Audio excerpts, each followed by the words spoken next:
If you thought having all necessary PMP exam is enough, this article may surprise you. With over 15 years of experience as IT specialist working in the information technology and service industry, Emma Oguda recently got PMP certified. Emma is from Nairobi. She has a bachelor's degree in business information technology. I had a chance to talk to her and understand how she prepared for this exam, and got all 3 above target results. She had all the hesitations and issues you and me typically face preparing for PMP. And she had creative ways to overcome them.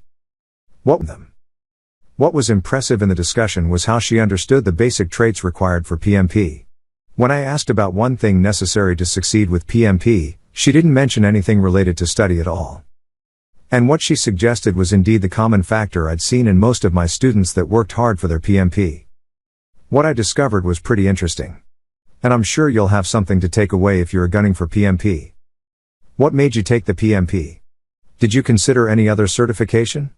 I needed to stand out and set myself apart from the crowd as a qualified project manager. Also, I wanted to learn critical management skills that could help me with my projects. The only way was to train hard and pass the PMP exam. As you know, PMP is industry recognized and gives you credibility in the market. Also, most companies require PMP credentials for the project manager post. Last but not least, PMP would give me larger networking opportunities, and an opportunity to earn more. Apart from PMP, I did consider Prince too.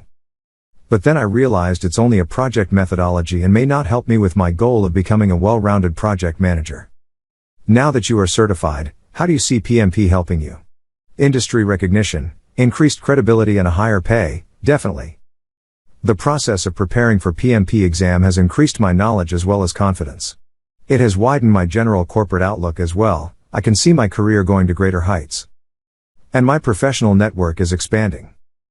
I view this as the starting point as I look to the career goals such as learning program and portfolio management. To maintain my PMP certification, I have to earn PDUs, professional development units. Meaning, I have to attend webinars, read, volunteer and give back to society. All these are the natural ways of keeping myself up to date with the new developments in the project management field. These are all benefits that have come with my PMP certification. According to you, what is the one thing that a PMP aspirant should have to prepare well and pass the exam? A must-have personality trait, I would say, is discipline and focus. At the beginning of preparation phase, first, you must put in place an overall schedule and detailed timetable that will guide your studies and also set time frame for completion. You can use the PMBOK guide, any other book that is recommended like Rita Mulcahy. And if you like learning from videos, do some research and go with a video-based course. I enjoy learning from books and thus chose those. A PMP exam simulator will also help, especially in terms of answering exam questions by taking multiple mock exams. PMP can feel like a lonely journey at times. So, if possible, join study groups and discussion forums. I found them to be extremely valuable.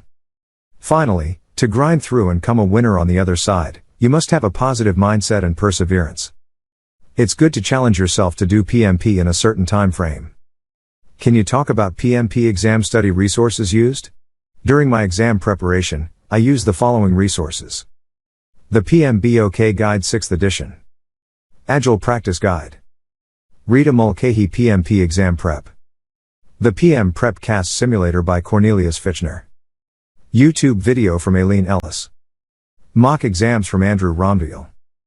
These resources gave me the insight on how to prepare for the exams and pass. There are quite a number of resources on the internet, and I encourage you to explore and research as much as you can and then lock down the ones you need. Once you lock them down, don't go fishing anymore. You'll only increase the overwhelm or frustration. Stick to your resources and double down. What was your approach and study plan? I tried to keep it simple and workable around my work schedule. I put a high-level plan with achievable target date based on a forecast. For instance, how much time would I require studying the PMBOK guide completely covering all the knowledge areas? I went for classroom training to have 35 hours contact training with a PMI accredited institution. After my training, I ensured I completed the exam preparation guide. Next, I went ahead to registered for the exam at pmi.org. Once I received the go-ahead from PMI, I began on the mock exams using simulator. During the mock exams, I discovered gaps and went back to my study notes and materials. I repeated the mocks until I got around 75%. I must admit that the simulator exams were much harder than the actual exam itself. But this helped me to dig deeper and read thoroughly, so it was a good experience. Did you face any challenges along the way? Yes, I did in fact. Quite some. One of my biggest issues was finding time to study for the exam. It's not just time to study, but enough time to thoroughly analyze, revise, and prepare. I had to go the extra mile of having to study at night when everyone else is asleep. Fear of failing the exam.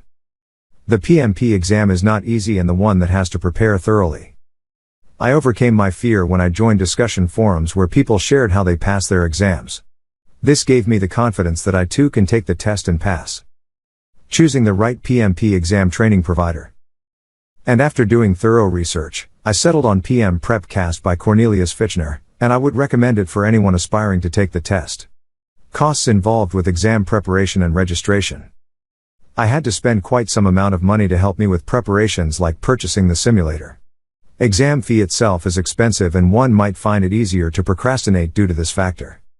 However, when I looked at the benefits that the certification would bring into my life, I realized they outweighed my fears. And so I went ahead and invested into this. Documenting the project experience for PMP application, and the fear of being audited. This was an issue for me because I did not want to be audited. I really did not know how to document my experience in a manner that would not attract auditing. Then I came to know that audit is a completely random exercise and does not depend on how you have filled your application. Don't let such fear hold you back from applying for the exam. The week before exams is crucial. How did you prepare? During my last week I focused more on the exam simulator, doing the tests, timing myself and strengthening knowledge areas, domain areas where the score was not good. I panicked just before the exam, and I purchased another simulator, thinking that the one I had purchased earlier was not good enough. Then a day prior to my exams I was feeling like I was not fully prepared. How was your exam experience? I took my exams from an exam center. The experience was pretty good. I got good support from the staff there. I did take the optional breaks. They are important because sitting for 4 hours is not easy, especially when you are doing a difficult exam like PMP. Managing time on the exam was challenging. There is no point in spending much time on a question if you are not sure of the answer. Just flag it and review it later. This gives you time to answer the simpler questions faster. Then you can check the difficult ones later. The questions I got on my exam were a bit complex. Because I had studied well and used a simulator, it was easy for me to quickly identify the correct answer. I would advise candidates to thoroughly prepare and not take any chances. For the PMP exam, you may never feel like completely ready. So use the thumb rule that if you are hitting 80% on mock tests, you are ready to take the exam. I got above target in all the 3 domains. Would you like to share any specific study tips to PMP students?